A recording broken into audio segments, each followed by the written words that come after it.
avait déclaré tout et n'importe quoi d'intérêt national majeur pour pouvoir bétonner sans s'embêter avec les espèces protégées, les zones humides, les terres agricoles, les arbres, tout ça, pour des méga-bassines, des fermes-usines, des autoroutes, des data centers. Une prise de parole d'une députée de la France, insoumise particulièrement offensive face au ministre de la Transition écologique. La réponse ne tarde pas à suivre. Une troisième canicule s'abat sur la France. Les Pyrénées-Orientales luttent contre le feu. Plus de la moitié des nappes phréatiques sont en souffrance. Les récoltes sont détruites, les animaux meurent par millions dans les élevages intensifs, les cours d'eau sont asséchés et partout, les gens souffrent et meurent, dans leurs logements devenus bouilloires, dans les hôpitaux qui suffoquent, dans la rue. Et devant l'Assemblée, Monsieur le Ministre, vous avez affirmé « Cela fait 9 ans qu'on se prépare ». Le gouvernement a anticipé le changement climatique. Alors, sur le coup, j'avoue, j'ai pensé que vous vous moquiez de nous. Mais en fait, je crois que j'ai compris. Ce que vous vouliez dire, c'est que vous avez anticipé le changement climatique comme on anticipe une nouvelle tendance, en quelque sorte. Vous vous êtes dit, en gros, le dérèglement climatique, c'est l'avenir, on y va à fond, on a de l'ambition, on va pas s'arrêter à plus 1,5 degré, on va viser beaucoup plus haut. Et là, je vous assure, tout fait sens.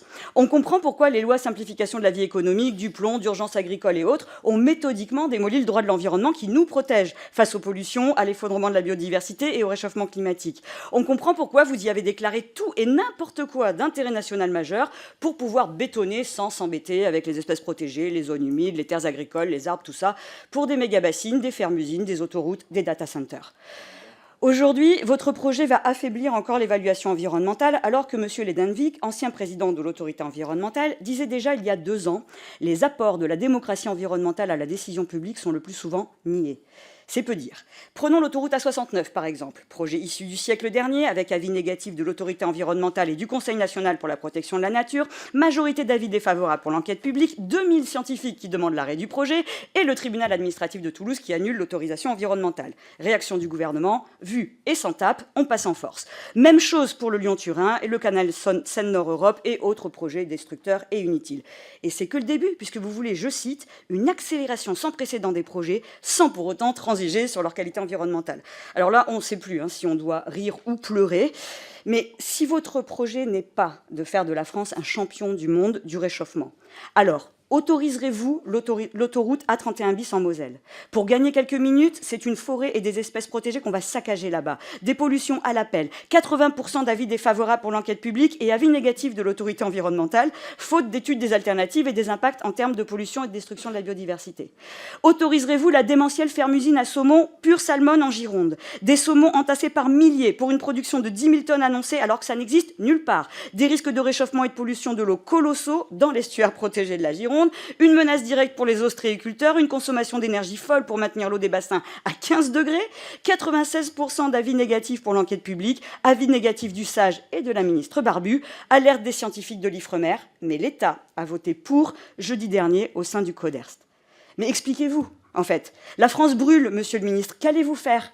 Accélérer encore le changement climatique ou nous en protéger un peu en stoppant ces 2 projets? Merci, Monsieur le Ministre, et pour des réponses, effectivement, comme je le rappelle, très courtes, puisqu'en fait, on a de plus en plus de questions d'1 minute qui arrivent. Merci.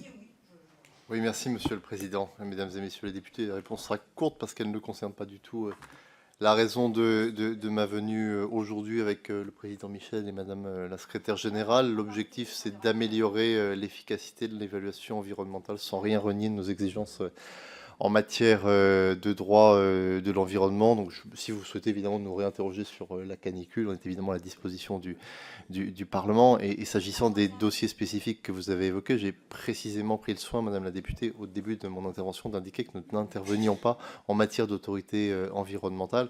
Vous pouvez faire une mission d'inspection, exercer votre droit de contrôle, Madame la députée. Vous verrez qu'il n'y a eu aucune demande d'intervention sur les avis des autorités environnementales régionales ou nationales. Simplement, moi, l'objet de ma venue, peut-être pour le repréciser, Madame la députée, c'est pour répondre aux difficultés qui ont été reconnues par l'IGEDD après une mission d'écoute auprès des autorités décisionnaires et des porteurs de projets en 2024 s'agissant de l'évaluation environnementale. Vous pouvez considérer qu'avoir des projets favorables à la souveraineté du pays, d'avoir des projets favorables à la transition énergétique dans le pays, vous vous en fichez et qu'après tout, c'est pas très grave s'ils sont dans d'autres pays, c'est pas très grave s'il n'y a pas d'emploi national, s'il n'y a pas d'emploi français, et c'est pas très grave si notre compétitivité économique se dégrade. Vous pouvez considérer tout cela, Madame la députée, mais c'est pas le souhait du gouvernement.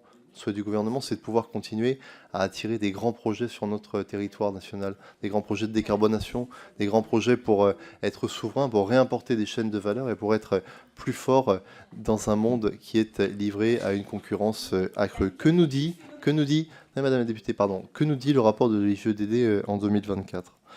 Il nous dit que les porteurs de projets jugent l'évaluation environnementale comme légitime, et vous avez raison de le rappeler, mais qu'elle s'inscrit dans un schéma parfois complexe de procédure.